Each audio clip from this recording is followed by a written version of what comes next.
बहू। किशोरी लाल जी के बेटे राघव की शादी की बात जगह जगह चल रही थी, लेकिन किशोरी लाल जी को कोई लड़की पसंद ही नहीं आती थी।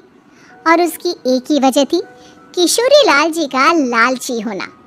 उनको लड़की वालों से मोटा दहेज चाहिए था और इसी चक्कर में एक दिन वो एक बहुत पैसे वाले के घर अपने बेटे का रिश्ता लेकर पहुंचे। उस आदमी का नाम था ओम प्रकाश। देखिए किशोरी लाल जी, मेरी एक ही बेटी है और मेरी सारी संपत्ति जायदाद सब कुछ मेरी बेटी नैना का ही है। पापा, नाम से लगता है बहुत खूबसूरत होगी। कितना अच्छा नाम है ना, नैना।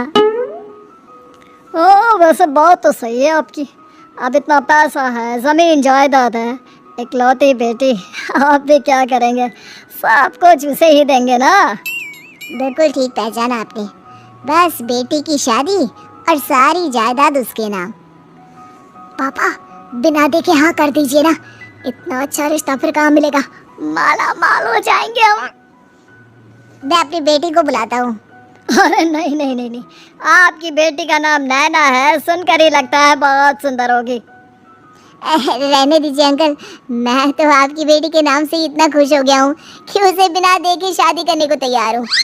अब तो मैं उसका चेहरा सीधे शादी के बाद ही देखूंगा। और इस तरह राघव नैना का चेहरा नहीं देखता और उससे शादी कर लेता है। शादी के बाद अपनी सुहाग रात पर जब राघव नैना का घूंघट उठाकर देखता है तो नैना की आंखें बंद थी। कितनी खूबसूरत हो तुम नैना, जरा अपनी आंखें खोलकर मेरी तरफ देखो तो सही। नहीं, मुझे शर्म आती है। अरे मैंने तुम्हें शादी से पहले भी नहीं देखा, और अब अगर तुम आंखें खोलकर मुझे देखोगी भी नहीं तो मुझे अच्छा कैसे लगेगा? इससे पहले कि नैना अपनी आंखें खोलकर राघव की तरफ देखती, अचानक से लाइट चली गई और राघव नैना को पूरी तरह से देख भी नहीं पाया। अगली सुबह नैना राघव के लिए नाश्ता बनाकर लेकर आई। अरे ये क्या, आधा पराठा सेका हुआ है और आधा बिल्कुल कच्चा। ये तुमने क्या किया नैना? बहू, तुमने क्या आधा पराठा तवे से नीचे लटका कर रखा था जो आधा सेका है और आधा कच्चा? मुझे जितना दिखेगा उतना ही तो सीखूंगी ना पापा जी। जहाँ जहाँ मुझे नजर आ रहा था वहाँ मैंने सीख लिया, जहाँ जहाँ नहीं दिखा वहाँ कच्चा रह गया होगा। इसका क्या मतलब है? ये कैसा मजाक कर रही है तुम? अरे बहू, तुमने इतना लंबा घूंघट क्यों लगाया हुआ है? देखो, हमारे घर में बहुओं को बेटी की तरह रखा जाता है, और फिर तुम तो इतना सारा माल लेकर आई हो। देखो, घूंघट डाल कर रखने की कोई ज़रूरत नहीं है। हाँ नैना, पापा जी ठीक कह रहे हैं, तुम तो आराम से रहो, अपना ही घर समझो। नैना अचानक से अपना घूंघट उठा लेती है। अरे ये क्या पापा, नैना की तो एक आंख फूटी हुई है। नाम से नैना, लेकिन ये तो कानी बहू निकली। मेरे साथ धोखा हुआ है, धोखा। बिना दिखाए अपनी कानी लड़की मेरे संग ब्याह दी। मुझे कानी बीवी नहीं चाहिए। मुझे अभी ओम प्रकाश जी से बात करनी पड़ेगी। आखिर उन्होंने मेरे साथ ऐसा किया क्यों? अरे आप लोगों ने ही तो पापा से कहा था कि आप लोग शादी से पहले मुझे देखना नहीं चाहते। अब मेरे पापा पर क्यों इल्जाम लगा रहे हैं? अरे लेकिन उन्हें बताना तो चाहिए था ना कि तुम कानी हो, एक आंख से तुम्हें दिखाई नहीं देता। किशोरी लाल और राघव नाराज होकर ओम प्रकाश को अपने घर बुलाते हैं। पापा जी, ये आपने क्या किया? शादी से पहले बताया क्यों नहीं कि नैना की आंखों में परेशानी है?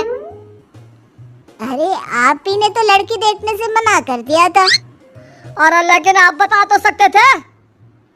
आपको तो हमारी बेटी की प्रॉपर्टी चाहिए थी, वो भी पूरी की पूरी। अब क्या हुआ अगर उसे आधा दिखाई देता है?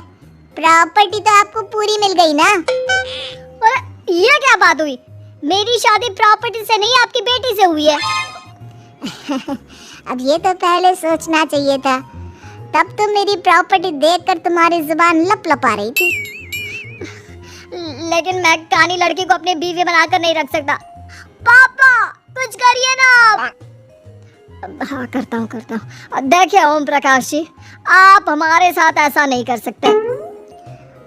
और तुम देखो, अगर तुमने मेरी बेटी से शादी तोड़ी ना, तो जो भी प्रॉपर्टी मैंने तुम्हें दी है वो तो पूरी की पूरी वापस ले ही लूंगा, और आधी प्रॉपर्टी तुम्हारी भी लूंगा। अरे मेरी आधी प्रॉपर्टी भला क्यों लेंगे आप? इसलिए क्योंकि मेरी बेटी को आधा नजर आता है और उसकी नजर अभी तक तुम्हारी आधी जायदाद पर ही पड़ी है। अब तुम उसे घर से निकालोगे तो कुछ तो लेकर जाएगी ना। और अगर हम आपकी बेटी को अपने घर की बहू बनाकर रखे तो? तो तुम्हारी पूरी प्रॉपर्टी तुम्हारी ही रहेगी, और जो मैंने तुम्हें दिया है ना, उसमें से बस मैं आधा लेकर जाऊंगा। अरे लेकिन अब आप अपनी दी हुई प्रॉपर्टी में से आधी वापस क्यों लेकर जाएंगे? अगर मैं आपकी बेटी को अपनी पत्नी बनाकर रखने को तैयार हूँ तो? इसलिए ताकि भविष्य में अगर तुम मेरी बेटी को धोखा दो तो उसके पास कुछ तो रहे जो पति का हो। वैसे मेरे पास तो बहुत कुछ है, लेकिन अपने पति की कोई निशानी तो उसके पास होनी चाहिए ना। अब अगर तुमने मेरी बेटी को कहानी कहा तो तुम्हें प्रॉपर्टी भी कहानी ही मिलेगी, पूरी नहीं। जमाए राजा। किशोरी लाल और राघव समझ चुके थे कि वो बुरी तरह फंस चुके हैं और अब उनके पास वहां से निकलने का कोई चारा नहीं है। अब समझ में आया ना, लालच बुरी बला होती है। एक तो तुम्हें प्रॉपर्टी मिली, ऊपर से बीवी मिली, उसमें तुम्हें नखरे भी दिखाने हैं। आए बड़े, चुपचाप बैठो तुम। कुछ दिनों के बाद नैना राघव की कार लेकर बाजार घूमने निकलती है और जब कार लेकर वापस आती है, ये क्या?